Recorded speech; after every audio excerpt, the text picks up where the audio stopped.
Welcome to Traveling While Black in Seattle.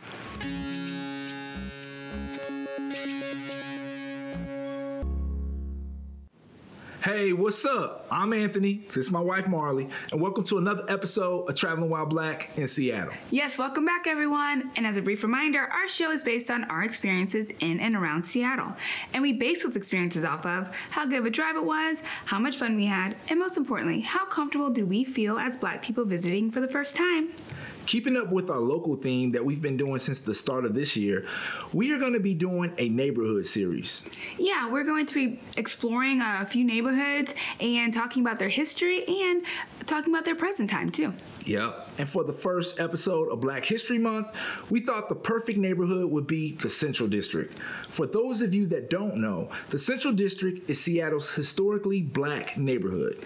Yes, Seattle has so much great Black history, especially regarding the Central District, and we're just excited to check it out. And I was particularly very excited about the celebrity Black history as well. Yeah, so check out the episode, and as always, let us know what you think. The Central District, if you didn't know, is the mecca of Black history right here in Seattle.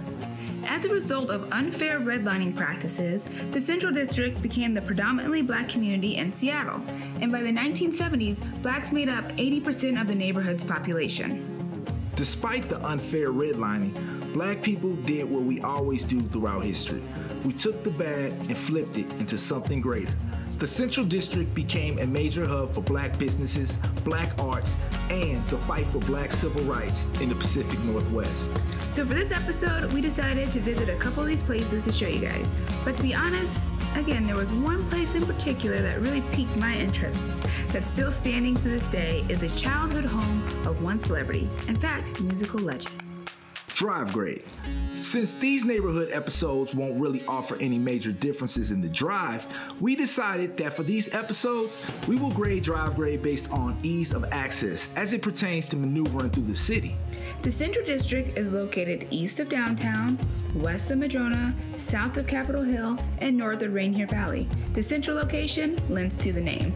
Just as you would expect from a place central to everything, it's pretty easy to get to. So we are giving a 5 out of 5 for drive grade. Level of fun. A lot of Black history took place in the Central District. Just look around the neighborhood today, and you can still see many historical relics of that history. History of Black arts, like Washington Hall.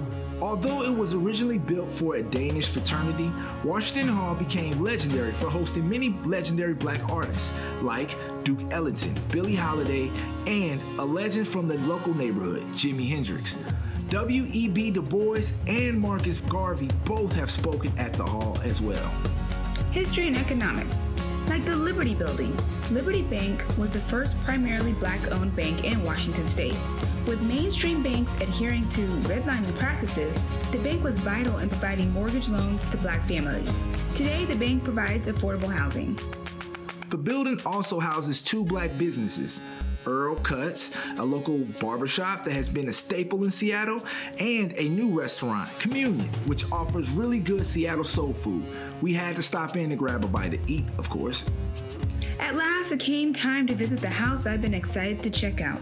See, I knew Jimi Hendrix was from here, but I had no idea that Quincy Jones also grew up here and also lived in the Central District. Pretty cool.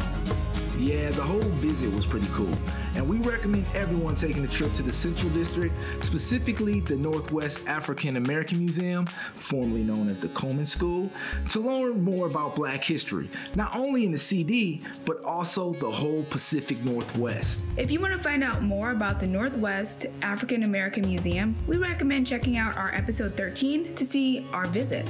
For level of fun for the Central District, we give a 5 out of 5. Comfortability for Black people. So you would think that comfortability for Black people for a historically Black neighborhood is a no-brainer 5 out of 5, but we have to mention one huge thing that you can see in the Central District today, and that's the decrease of Black faces that are around the neighborhood, due largely in part by the gentrification happening over the last few years. Yes, but there are some groups who are investing and trying to keep Black families and businesses in the community, like providing affordable housing for residents with those ties in the community.